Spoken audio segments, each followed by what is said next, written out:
Hey everyone, and welcome to The Explainer. I am so thrilled to have you with us today because we are diving straight into a story that is honestly just timeless. We're going to unpack the incredibly inspiring fable of Yusuf. He was this humble shepherd whose unwavering trust in God and his absolute rock-solid commitment to his values ended up transforming not just his own life but an entire nation. The source material for this is just packed with profound lessons on resilience, integrity, and faith, and we are going to break the whole thing down for you today. Let's get into it. So, can simply trusting Allah actually change a person's world? It's a massive question, right? Because, let's be real, in our modern everyday hustle culture, we kind of have this tendency to equate success exclusively with material wealth or status or being in total control of everything. We're anxious. We're constantly trying to force outcomes. But the narrative we're exploring today completely flips that on its head. It asks us to look at a man who literally had nothing in his pockets but absolutely everything in his heart. It's going to redefine the true meaning of wealth, success, and inner peace for us. All right, part 1, Yusuf's trust in Allah, or the shepherd and the storm. Let's start our journey in a small, distant village. Okay, to really get this, we have to look at the core conflict. On one hand, we've got Yusuf. He's a young shepherd from a very poor family who takes his goats way up into the mountains. I mean, the guy has nothing but dry bread to eat, yet his heart is just filled with this immense gratitude. Even when the other villagers mock his simple life, his faith is completely unshaken. But then, in stark contrast, we have a merchant named Hamza. Now, Hamza is extraordinarily wealthy, but he is perpetually anxious, he's hard-hearted, and he completely ignores anyone who's struggling. In fact, Hamza is so blinded by his hustle for more wealth that he literally ignores a prophetic dream, a dream that straight up warned him that if he doesn't give to charity, his wealth will be taken away. This contrast right here sets the stage for everything that happens next. So picture this, Yusuf faces his first real test. A fierce storm suddenly hits the mountains out of nowhere. Dark clouds roll in. Heavy rain turns all the paths to dangerous, slippery mud. Yusuf manages to guide his flock into a narrow cave. Now, as his dry food runs out and he realizes he's trapped by the flooded rivers, you'd expect him to panic, right? But what does he do? He prays. He actually gives thanks for the shelter. And because he stays calm and just trusts his path, he walks out the next day and discovers this tree completely full of sweet fruit, right next to a fresh, clean spring.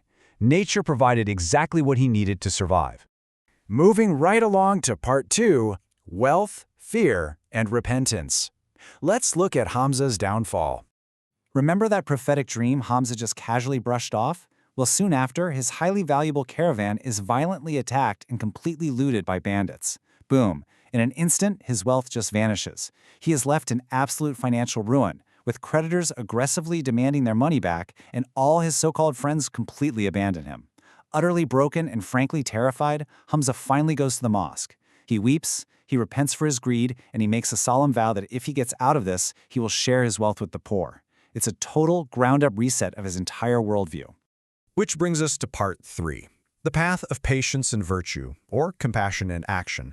Let's see how true faith actually plays out in the real world. So, on his way back down from the mountains, Yusuf happens to rescue a wounded traveler named Karim. And get this, Karim was actually a victim of those exact same bandits who robbed Hamza. While he's recovering in Yusuf's tiny, super simple home, Karim is just absolutely bewildered. He cannot figure out how Yusuf is so radiantly happy despite living in such severe poverty. When Karim asks him what his secret is to escaping all the anxiety that plagues everyone else, Yusuf drops this profound truth. Happiness is not in wealth, but in Allah's will. And that one sentence shifts Karim's entire perspective on life. Karim is so moved by this that he actually asks Yusuf to partner up in a trading business. Yusuf hesitates at first, wondering, does this contradict my reliance on God? But Karim explains the true meaning of tawakkul, trusting God. And it's basically a 3-step framework for life that perfectly counters modern burnout. Step 1, you make a sincere effort. Step 2, you pray for guidance. Yusuf uses a special prayer called istikhara for this to ask for direction. And step 3, you leave the final result to a higher power. You control the effort, but you completely detach from the outcome. So when their cart breaks down on their very first trip together, they don't freak out. They just get to work fixing it, and eventually help arrives. Effort and faith working totally hand in hand. All right, part 4. From the treasury to the prime minister, the ascent to power. Yusuf's rise from this point is nothing short of miraculous. After years of being a mocked, impoverished shepherd, he spends a few months as a successful merchant. And during this time, he fearlessly nurses a dangerously sick stranger back to health, a guy that literally everyone else was avoiding. Well, guess what? That stranger turns out to be a royal messenger. This messenger goes back and recommends Yusuf to the king. Stunned by Yusuf's unshakable honesty during questioning, the king appoints him head of the royal treasury. And eventually, through just sheer wisdom and flawless character, he spends decades serving as the Wazir-e-Azam, the prime minister. And as prime minister, Yusuf proves that true leadership is deeply rooted in justice. He doesn't hoard power. Almost instantly, he dedicates treasury funds specifically for the poor, the orphans, and the widows. Later, when a severe famine strikes the land, he works day and night to ensure fair grain distribution so that literally no one starves. He even saves the entire kingdom from a hostile neighboring army.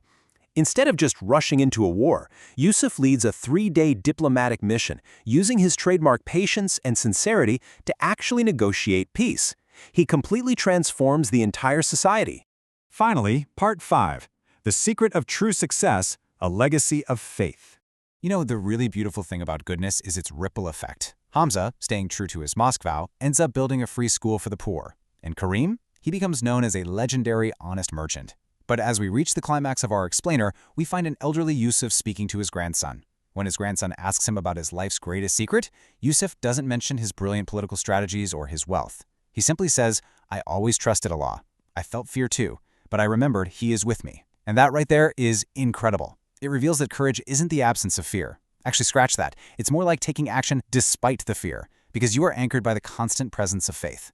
Which brings me to a final thought I want to leave you with today. When the storms of life inevitably hit, do you panic like the wealthy merchant, or do you seek the shelter of faith like the humble shepherd?